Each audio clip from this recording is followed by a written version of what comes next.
입니다. 우리가 처음 찬양한 것과 우리 또 찬양대 찬양처럼 오늘 예배 자리에 우리가 하나님 앞에 예배하러 나가는 이 자리에 우리 하나님 임재하시고 주의 영광으로 가득 채워 주시기를 바랍니다. 오늘 이 자리에 이 예배하는 자리에 여러분 잘 오셨습니다. 그리고 이 예배 자리는 우리가 특권을 누리는 자리입니다. 아무나 올 수 있는 자리가 아니에요. 복음을 받은 사람만, 믿음이 있는 사람이 나올 수 있는 자리고 그 은혜를 아는 사람이 누리며 예배할 수 있는 이 자리입니다. 모든 예배에 성공하시기를 바랍니다. 저도 이제 아주 어릴 때부터 교회를 다녔는데 교회 유치부 예배 때부터 이제 교회 학교 예배도 잘 기억이 나고 또 그때 또 예배하던 거, 율동하던 거 이런 거 너무 즐겁게 재밌게 예배하던 기억도 납니다. 가끔은 이제 부모님 따라서 이제 어른 예배 때 주일에 참석했던 그때도 기억이 나는데 제 모교에서 그 당시에 목사님은 담임 목사님은 이제 연로 좀 하신 분이었고 피난 때 이북에서 내려오신 분이었습니다. 그리고 이제 교회가 이제 이북노예였어요. 그래서 이제 설교 때 좀 마르고 또 키도 작고 하신데 설교 때는 아주 기백이 넘치셨습니다. 그러면서 항상 외치던 말씀이 있었는데 김일성은 사탄이에요. 공산당은 마귀예요. 이것을 엄청나게 강조를 하셨습니다. 본인이 그런 상황들을 경험을 하셨기 때문에 정말 이 부분에 대해서 강력하게 또 이제 부르짖으셨습니다. 근데 이제 어린 아이의 입장에서 교육부 예배보다는 어른 예배 오면 항상 혼나는 것 같고 뭔가 이제 딱딱하고 재미가 없었던 이제 그런 기억이 있습니다. 그러다가 이제 그 다음에 이대 목사님이 오셨는데 아주 젊은 목사님이 오셨습니다. 그 당시에 32살의 나이에 이렇게 부임했는데 저희 위임 예배 때 오셔서 또 이렇게 축복해 주셨던 그 이제 번동제일교회 김정호 목사님이신데요. 근데 젊은 목사님 또 이제 눈도 부리부리하고 특별히 목소리가 아주 좋으시고 또 이제 나긋나긋하게 또 재밌는 얘기도 하시면서 이렇게 설교하셔서 또 많은 성도님들이 좋아하기도 하셨습니다. 또 여러 예배들이 있지만 제가 기억을 해보면 제 마음 상태에 따라서 예배가 좀 달랐던 것 같아요. 가장 인상적이었던 것은 제가 훈련소에 있을 때 처음 예배 갔을 때 그냥 예배 자리에 앉자마자 눈물이 나고 감동이 되고 찬송가만 부르는데도 그렇게 기쁨이 넘칠 수가 없습니다.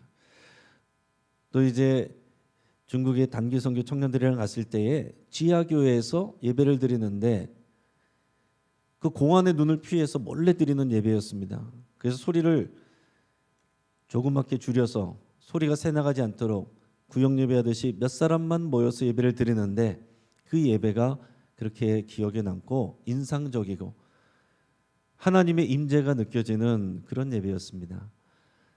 그래서 이 시설이나 환경이나 이거보다 더 중요한 것은 우리의 믿음이고 우리의 마음가짐, 하나님께 나가는 우리의 자세가 더 중요하구나 하는 것들을 제가 생각을 하게 됩니다. 우리 금년도 우리 주제 표어가 뭐라고 그랬습니까? 복음의 사람 예배자로 살게 하소서. 여러분 이것이 우리의 목표가 되기를 바랍니다. 가정에서 또 교회에서 여러분 삶의 자리에서 여러분이 예배자로 하나님이 찾으시는 그 예배자로 서기를 바랍니다. 우리 금년도 이 표에 대한 주제 성구가 두 개였는데 하나는 우리 묵상 말씀으로 나눴던 시편 50편 5절 말씀입니다. 우리 같이 한번 읽어보겠습니다. 이르시되 나의 성도들을 내 앞에 모으라. 그들은 제사로 나와 언약한 이들이니라 하시도다. 아멘. 자, 구약의 예배는 제사였어요. 자, 동물을 잡고 그 피를 흘리고 그 제물을 태워서 드리는 제사였습니다. 지금하고 비교하면 훨씬 더 어려운 일이었죠.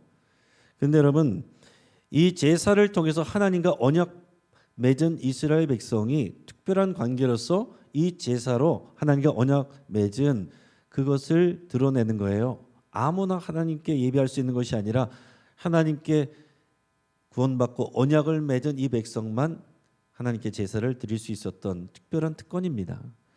근데 다른 종교들에도 다 제사가 있습니다. 그래서 여러분 이것을 꼭 기억하셔야 되는데 구약의 제사와 다른 종교들의 제사가 뭐가 다를까요? 모양은 다 비슷합니다. 자, 그런데 다른 종교들의 제사는 그 제사를 드릴 때에 제사를 드림으로 인해서 제사를 받는 신에게 복을 받거나 어떤 큰 재앙을 면하게 해달라고 하는 목적으로 제사를 하는 거예요. 그런데 이 구약의 제사는 반대입니다. 하나님이 먼저 찾아오셔서 고통받고 있던 이스라엘 백성, 이집트 그 애굽의 치하에서 노예로 종노릇하던 그들을 구원해 주신 하나님께 감사하면서 이제 언약을 맺고 그 특권으로 하나님께 예배할 수 있게 된 것, 그게 구약의 제사입니다. 자, 출애굽기 20장 2절 말씀을 같이 한번 읽어보겠습니다. 나는 너를 애굽 땅 종되었던 집에서 인도해낸 내 하나님 여호와이니라. 아멘.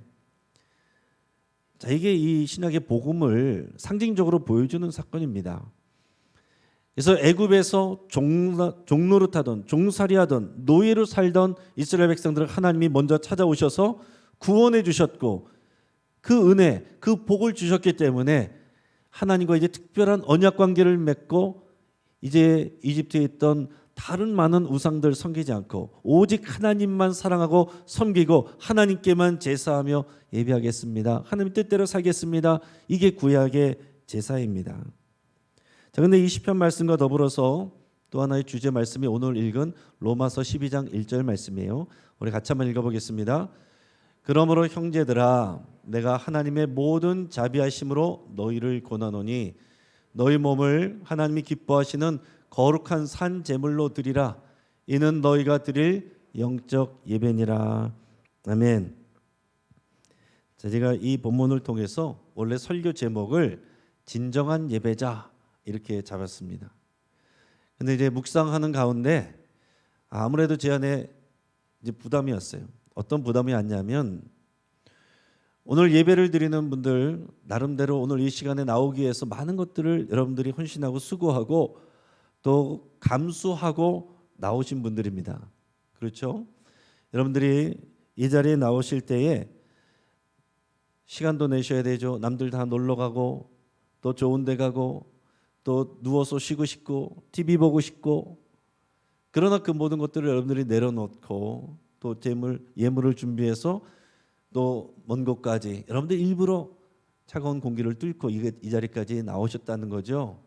그런데 오늘 본문 말씀에서 보면 진정한 예배자는 우리의 몸을 하나님이 기뻐하시는 산 제물로 드리는 것이다. 성경이 이렇게 말했는데 그것이 우리가 하나님께 드릴 영적 예배다라고 그랬습니다. 영적 예배란 말은 합당한 예배다 그런 얘기예요. 하나님께 합당한 예배는 우리가 마음만 보내는 것도 아니고 잠깐 들렸다 가는 것도 아니고 우리의 몸을 우리의 삶을 우리의 전 존재를 하나님께 드리는 것이 하나님께 드릴 합당한 예배다라고 그랬어요.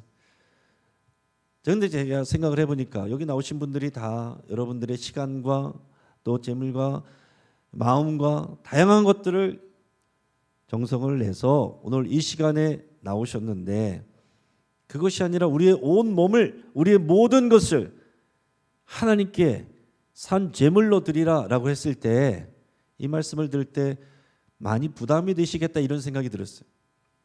많이 부담이 될 수 있겠다. 오늘 이 말씀을 들을 때 내가 정말 그래야겠구나. 내가 왜 그동안 그것을 몰랐지? 이렇게 생각할 분이 별로 없을 것 같은 그런 생각이 들었습니다.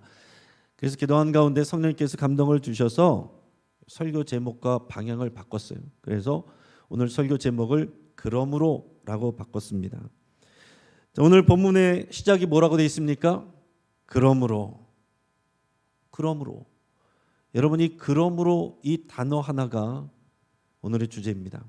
그러므로 이 단어 하나에 엄청난 내용이 들어있는 거예요.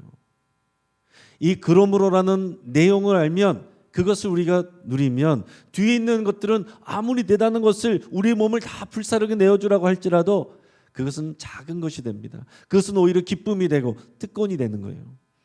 이 그러므로라고 하는 이 단어 하나에 로마서 1장과 11장까지 앞에 나와 있는 복음에 대한 설명이 다 담겨 있는 거예요. 그것을 다 설명하고 그러므로 이렇게 나오는 겁니다. 좀 더 크게 보면 창세기 1장 1절부터 로마서 11장까지 모든 내용을 다 통틀어서 그러므로 안에 담아놨다라고 생각을 하시면 됩니다. 그러니까 하나님이 어떤 분이시고 사람은 어떤 존재였고 어떤 상태에 있었고 우리를 구원하시기 위해서 하나님이 어떤 일까지 하셨는지, 그래서 우리는 어떤 특권을 누리게 되었는지, 이 모든 것을 설명한 것이 이 그러므로라고 하는 한 단어에 담겨 있는 복음이다라는 얘기입니다. 그래서 여러분, 이 그러므로라는 이 내용을 모르면 뒤에 있는 내용들이 우리에게 부담이 될 수밖에 없어요. 그런데 이 그러므로라는 이 한 단어 안에 있는 복음의 깊이를 알면 알수록 뒤에 있는 것들은 작아진다라는 얘기예요. 여러분, 이 그러므로라고 하는 이 한 단어와 뒤에 있는 모든 내용들, 그러므로 이렇게 하라, 이것도 하라, 이렇게 하라 하는 내용들을 저울로 단다면 어느 게 더 무거울 것 같으십니까? 당연히 그러므로가 훨씬 더 무겁다라는 거예요. 그래서 이 그러므로라는 내용은 뒤에 보면 내가 하나님의 모든 자비하심으로 너희를 권한다라고 그랬는데, 이것을 좀 더 우리가 이해가 되기 쉽게 공동 번역으로 오늘 본문 말씀을 같이 한번 읽어보겠습니다. 그러므로 형제 여러분, 하느님의 자비가 이토록 크시니 나는 여러분에게 권고합니다. 여러분 자신을 하나님께서 기쁘게 받아주실 거룩한 산제물로 바치십시오. 그것이 여러분이 드릴 진정한 예배입니다. 아멘. 자, 그러므로가 모든 이 복음의 내용을 담고 있는데 그것을 한마디로 표현한 것이 하나님의 자비하심. 하나님의 자비하심이 이렇게 큽니다. 이렇게 돼 있는 거예요.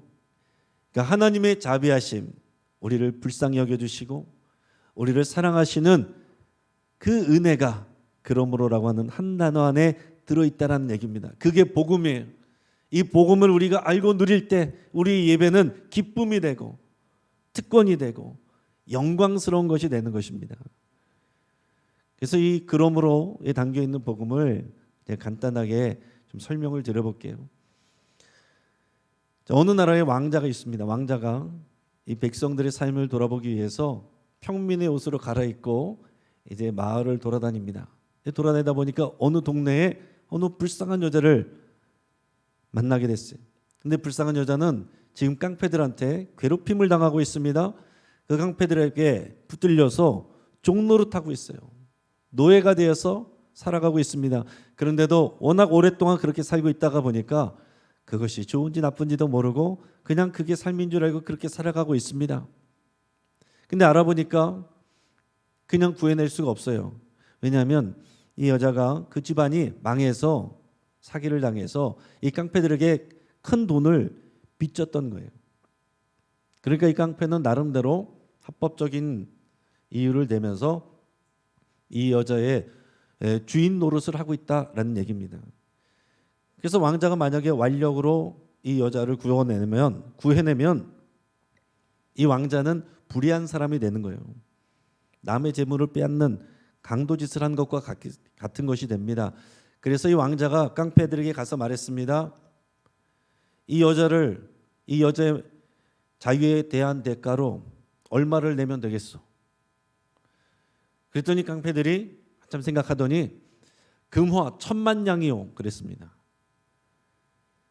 이 금화 10,000냥이라는 말은 제가 생각할 때 굉장히 많은 느낌으로 이렇게 얘기를 하는 거예요. 그러니까 금화 10,000냥이면은 뭐 나라도 살 수 있는 엄청난 값입니다. 말이 안 되는 내용이에요. 왕자가 그것을 갚아줄 의무도 없습니다. 그런데 불쌍히 여기는 마음으로 왕궁으로 얼른 돌아가서 보물창고를 열고 거기 있는 것들을 팔아가지고 금화 10,000냥을 만들어서 깡패들에게 갖다 주었습니다. 그리고 그 여자를 구해냈어요. 이 여자는 이게 무슨 일인가 싶죠. 도대체 이게 무슨 일인가? 어떻게 나에게 이런 일이 있을 수 있는가? 이 실감이 나지 않을 정도입니다. 그러면서 도대체 저분이 나에게 원하는 게 뭘까? 이제 내가 저분의 종노릇을 하면서 살아야 되겠구나, 이런 생각을 하고 있는데, 더 놀라운 것은 뭐냐면 이 왕자가 이 여자에게 청혼을 하는 거예요. 내가 이제 당신을 평생 종으로서 섬기겠습니다 그랬는데 내 아내가 되어주시오, 그렇게 얘기하는 겁니다. 말도 안 됩니다. 내가 어떻게 왕자님의 아내가 될 수 있습니까? 나는 그럴 자격이 없는 사람이에요. 그런데도 이 왕자님이 내 눈에는 당신이 세상에서 가장 아름답게 보입니다. 내 아내가 되어 주십시오. 그래서 그 눈을 보니까 정말 진심이 담겨 있어요. 그래서 이게 웬일인가 싶으면서도 둘이 결혼을 하게 됐습니다. 결혼을 할 때 어떻게 합니까? 여자는 가진 게 하나도 없어요. 왕자가 모든 결혼식 비용을 다 내고 살림살이도 다 준비했습니다. 이제 이 상황에서 여자는 감격스러우면서도 미안해서 왕자에게 말합니다. 이런 은혜와 사랑을 입었는데 내가 어떻게 하면 나의 남편 되신 당신에게 내가 갚을 수가 있을까요? 내가 어떻게 살면 좋을까요? 내가 어떻게 하면 이 은혜를 갚을 수가 있을까요? 그랬더니 이 남편 된 왕자가 이렇게 얘기를 했습니다. 이제 내 아내가 됐으니 다른 남자들을 만나지 말고 사랑하지 말고 종노릇하던 그때의 더러운 옷 다시 입지 말고 이 아름다운 신부의 옷을 입고 내 아내답게 이 궁전의 안주인으로서 말하고 행동하는 그런 내 아름다운 아내로 살아가 주시오. 이렇게 부탁을 했습니다. 자, 여러분, 이게 복음이에요.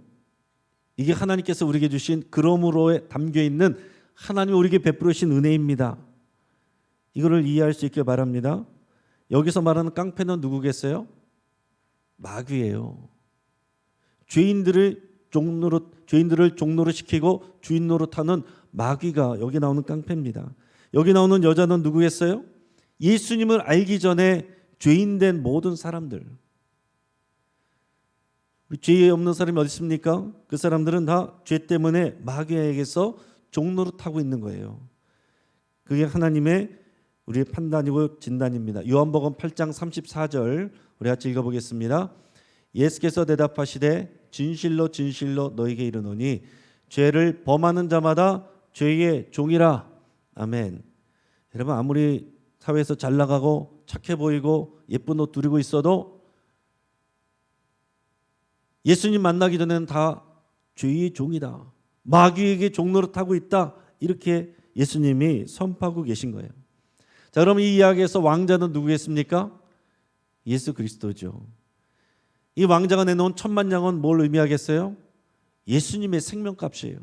십자가에서 이 여자를 위해서 대신 내놓은 그 생명의 값, 여자는 도저히 갚을 수 없는 그런 가치죠. 그 생명값, 그 왕자가 내놓은 것은 예수 그리스도의 십자가에서 생명값을 내놓으신 것입니다. 그래서 이 여자에게 구원과 자유를 준 것이에요. 요한복음 3장 16절 우리 같이 읽겠습니다.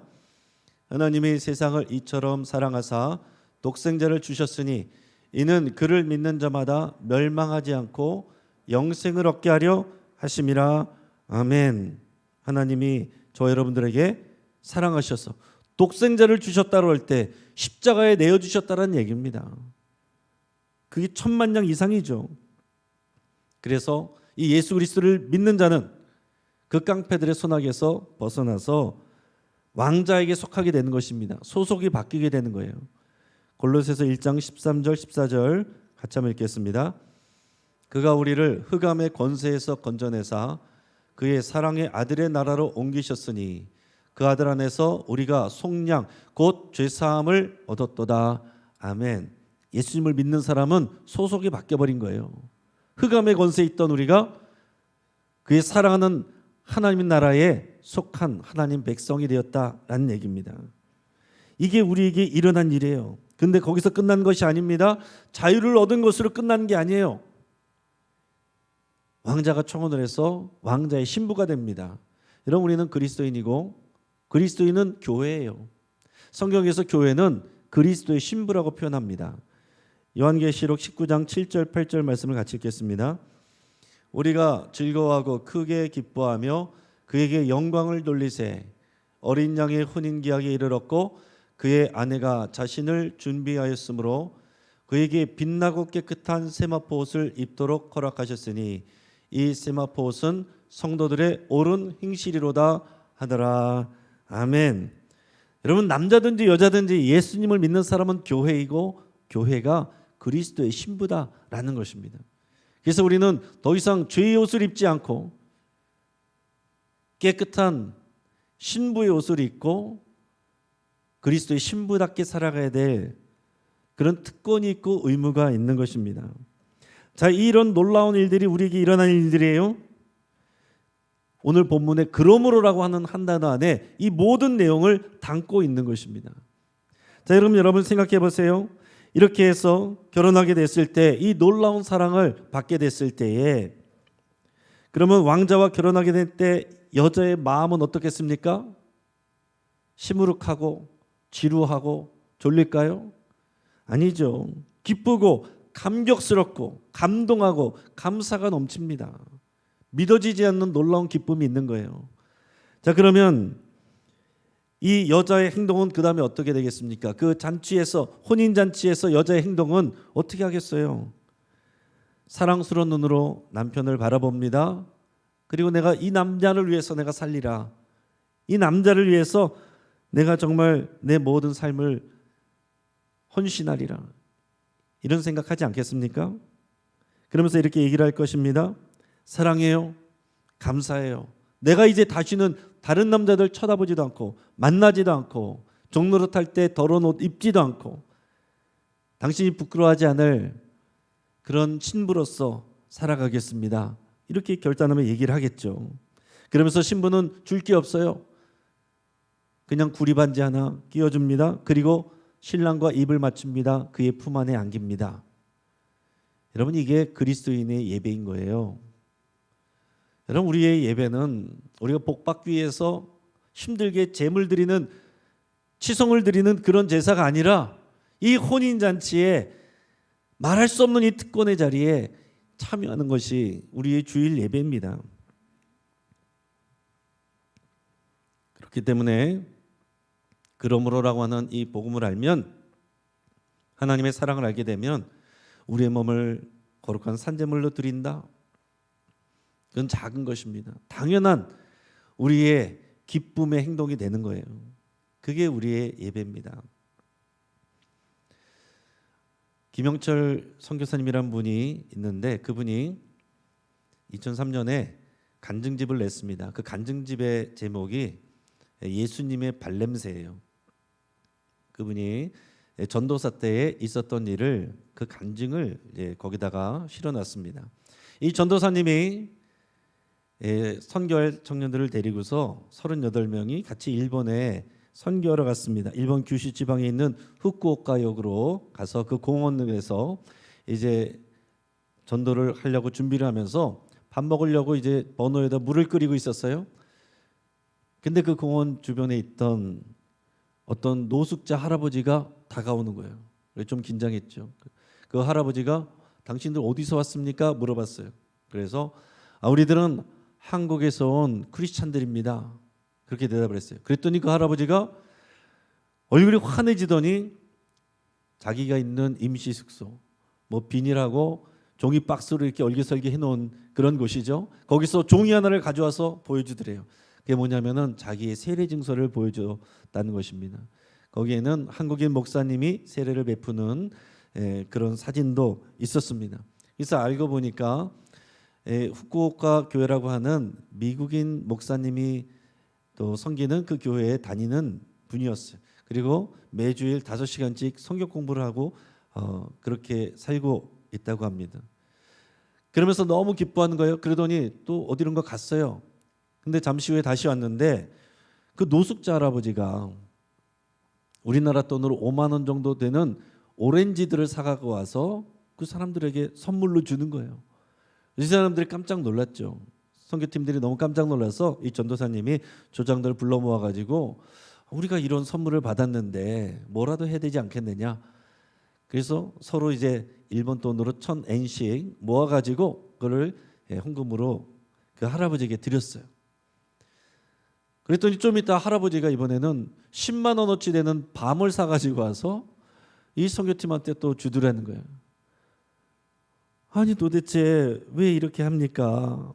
그러면서 어쨌든 더 이상 뭐 말릴 수가 없어서 감사하게 받고 다른 선교팀들은 이제 선교 활동하러 나갔습니다. 그리고 이제 전도사님이 혼자 남았는데 그 할아버지에게 다시 한번 감사 인사를 하러 갔어요. 그랬더니 그 임시 숙소에서 자기들이 준 돈을 가지고 식품을 사서 다른 노숙자들 이렇게 나눠주고 있더라는 거예요. 그래서 할아버지를 만나서 할아버지 너무 감사합니다. 왜 이렇게 많은 것을 우리에게 주셨습니까? 그렇게 물어봤더니 그 할아버지가 하는 얘기가 아이고 전도사님 아니에요. 이거 제가 주는 것이 아닙니다. 이것은 하나님이 주는 것입니다. 하나님의 은혜입니다. 이렇게 말하더래요. 그러니까 하나님의 은혜라고 하니까 더 이상 할 말이 없어서 감사합니다. 그리고 이제 돌아섰습니다. 그리고 자신도 이제 다른 일정을 위해서 다니는데 하루 종일 그 할아버지 생각이 떠나지를 않는 거예요. 그래가지고 이 선교사님이 혼자 기도를 했습니다. 하나님, 이 할아버지를 위해서 제가 뭘 하면 좋을까요? 그랬더니 하나님께서 그 마음에 감동을 주시는데 손톱깎이를 사서 그 할아버지 손톱을 깎아드려라. 그런 마음이 들었다는 거예요.